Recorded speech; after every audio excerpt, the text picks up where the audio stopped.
Mas Ken dulu kan orang yang radikal. Sekarang kok menjadi moderat, bisa menerima perbedaan.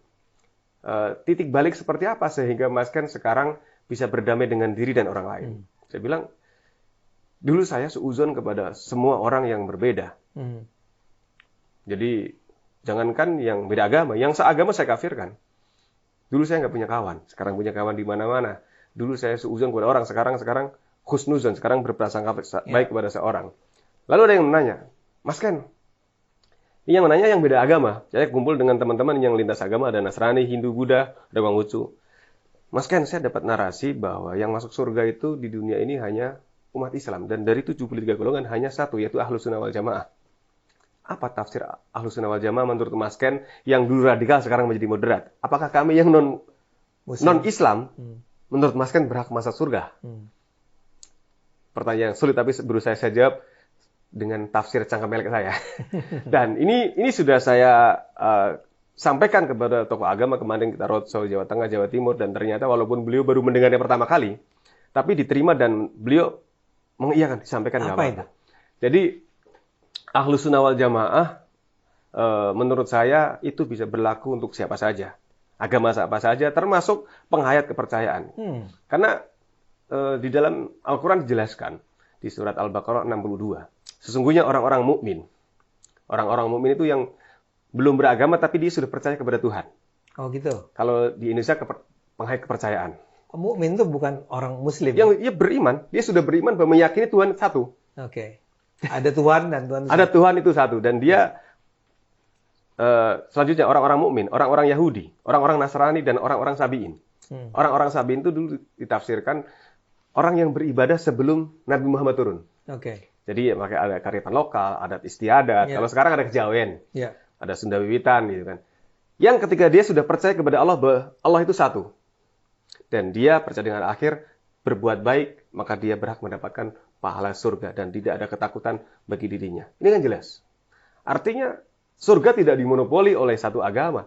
Dia berhak itu untuk siapa saja. Itu? Surat Al-Baqarah 62. Oke, ini patut dicatat oleh penonton nih. Ya. Jadi kita sering menghakimi, menjadi hakim atas keyakinan orang lain. Padahal ya kita umat Islam kan meyakini, mengimani kitab suci selain Quran kan? Taurat, Injil, dan Zabur. Kalau mengimani kira-kira membenarkan nggak? Iya. Berarti membenarkan. Yang salah siapa? Apakah kitab sucinya atau orangnya? Orangnya. Ya, yang salah kan sebenarnya orangnya yang memanipulasi kitab suci. Kita juga mengimani Rasulnya. Ya. Dari Nabi Adam sampai Nabi Muhammad kita imani semua. Bahkan dalam sejarah dikatakan Nabi itu bukan hanya segitu, 100 ribuan lebih. Ya. Artinya ada utusan Tuhan yang tidak tertulis dalam kitab suci. Mengimani berarti kan membenarkan. Yang salah adalah orang-orang yang memanipulasi. Kebetulan di Indonesia, yang ketangkap Densus 88, KTP-nya dicek agamanya Islam. Jadi seolah-olah Islam teroris. Tidak. Dia tidak mewakili apapun. Radikalisme dan terorisme akan tumbuh di sebuah negara yang mayoritas. Di India. Yang radikal siapa? Iya, Hindu. Bukan agama Hindu. Oknum yang beragama Hindu. Maaf, itu. Di New Zealand. Mesti ditembakin sama orang Kristen. Yang radikal siapa? Ya oknum kan. Apakah teroris di Indonesia mewakili Islam? Tidak kan. Mereka telah memanipulasi bahkan membuat fitnah kepada Islam seolah Islam itu teroris. Padahal sejatinya radikalisme dan terorisme itu kan musuh agama dan musuh negara. Karena tidak ada agama yang membenarkan. Kembali tadi ke Ahlus Sunnah wal Jamaah. Itu apa? Jadi Ahlus Sunnah bagi saya, tafsir cangkem elek saya, orang-orang yang menjalankan ajaran utusan Tuhan sesuai dengan syariatnya masing-masing. Yang Islam menjalankan Islam, yang Kristen menjalankan Kristen, yang Hindu menjalankan Hindu. Karena selama ini perbedaan ini terjadi karena kita kurang duduk bersama. Kalau dalam Islam perbedaan itu untuk lita'arofu, untuk mengenal. Nah, selama ini kita tidak mengenal, tidak pernah duduk bersama. Nah, saya ketemu dengan tokoh-tokoh yang lain, Hindu, Buddha, Konghucu, yang Kristen, saya tanya. Kan kebetulan ada teman-teman yang masih agak radikal. Itu kan orang Hindu menyekutukan Allah, Ken. Tuhannya ada 3. Brahman, Siwa, Wisnu. Saya bilang, tanya langsung kepada beliau. Ke orang Hindu. Pak, Tuhan Bapak katanya ada 3. Menurut dia ada berapa sih Hindu? Tuhan Bapak sejatinya ada berapa? Mas Ken, Tuhan kami 1, Sang Hyang Widi. Tuhan yang Maha Esa. Yang 3 itu sifat Tuhan. Kalau dalam Islam namanya Asmaul Husna. Jadi kalau saya bilang Tuhan orang Islam lebih banyak. 50 ya?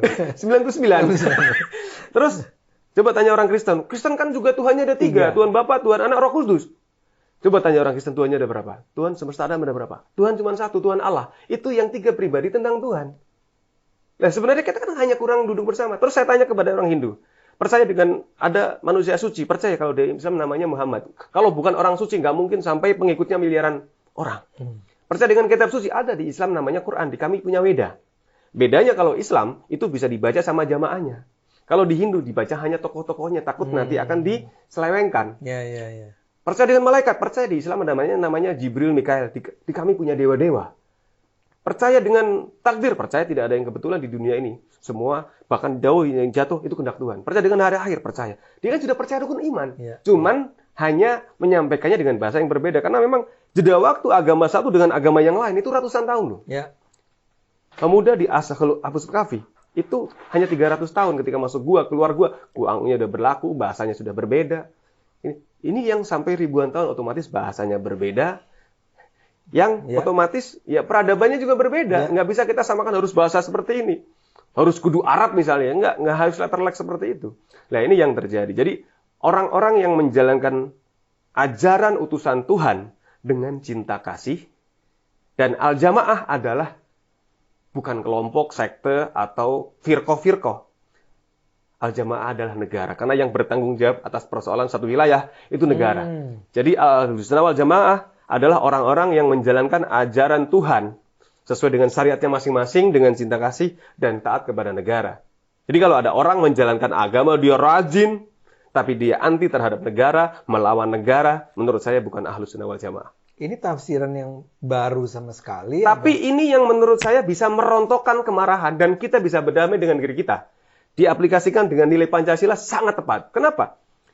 Para tokoh bangsa ini menurut saya punya ide yang brilian untuk merumuskan Pancasila ini. Kenapa? Karena sudah tahu, mereka sudah berkumpul semua agama. Ternyata Tuhannya sama satu. Makanya sila pertama, ketuhanan yang Maha Esa. Jadi kalau ada orang mengatakan Tuhan Islam dengan Hindu beda, berarti dia telah menganggap Tuhan lebih dari satu. Dia menyekutukan Tuhan secara tidak sadar.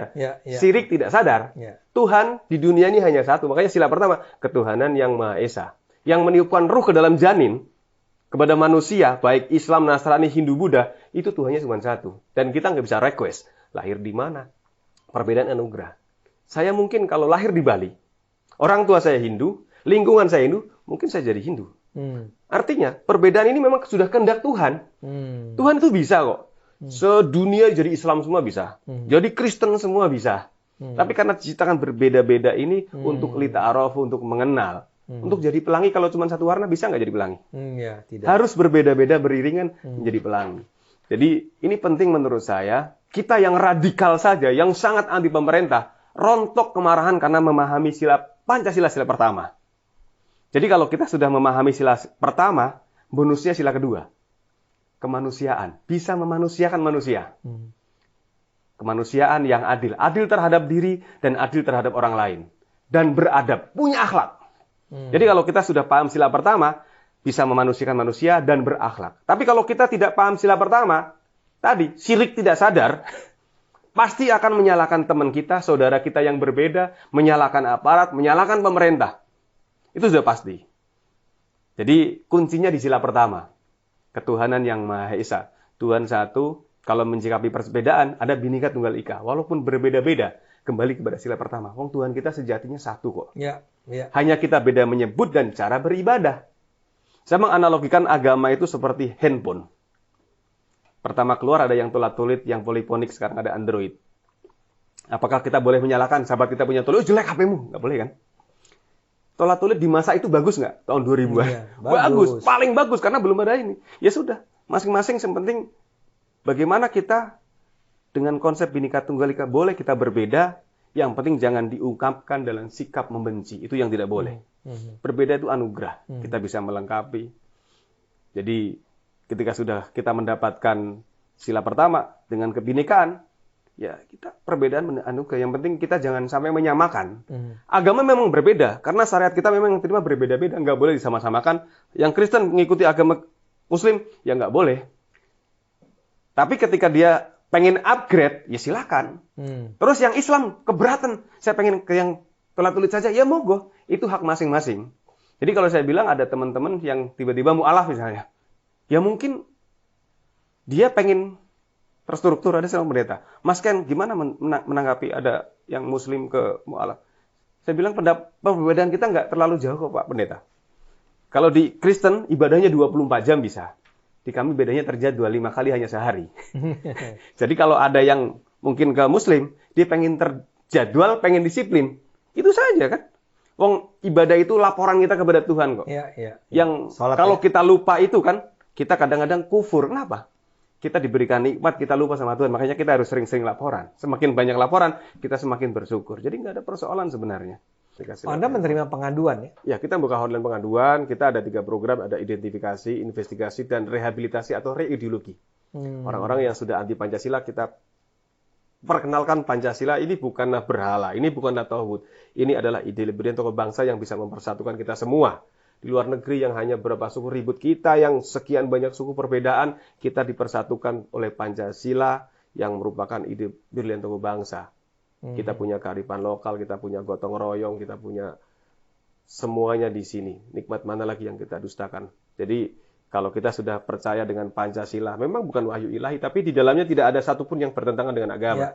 Sila pertama kita aplikasikan, bonus sila kedua, kita bisa memanusiakan manusia dan beradab. Kalau sudah beradab, memanusiakan manusia, bonusnya sila ketiga, kita bisa bersatu. Persatuan Indonesia. Ada masalah? Musyawarah mufakat, sila keempat. Jadi kalau semuanya sudah kita lalui, bonusnya sila kelima, keadilan sosial bagi seluruh rakyat Indonesia. Kita masih pahami, banyak pejabat-pejabat kita yang Pancasilais masih korupsi, masih melakukan kesalahan. Nah, semoga dengan adanya konflik ini, kita menyadari, mari kita kembali bahwa Pancasila alat perekat kita. Memang kita bukan wahyu ilahi, tapi ini menjadi salah satu copy paste kalau menurut saya piagam Madinah.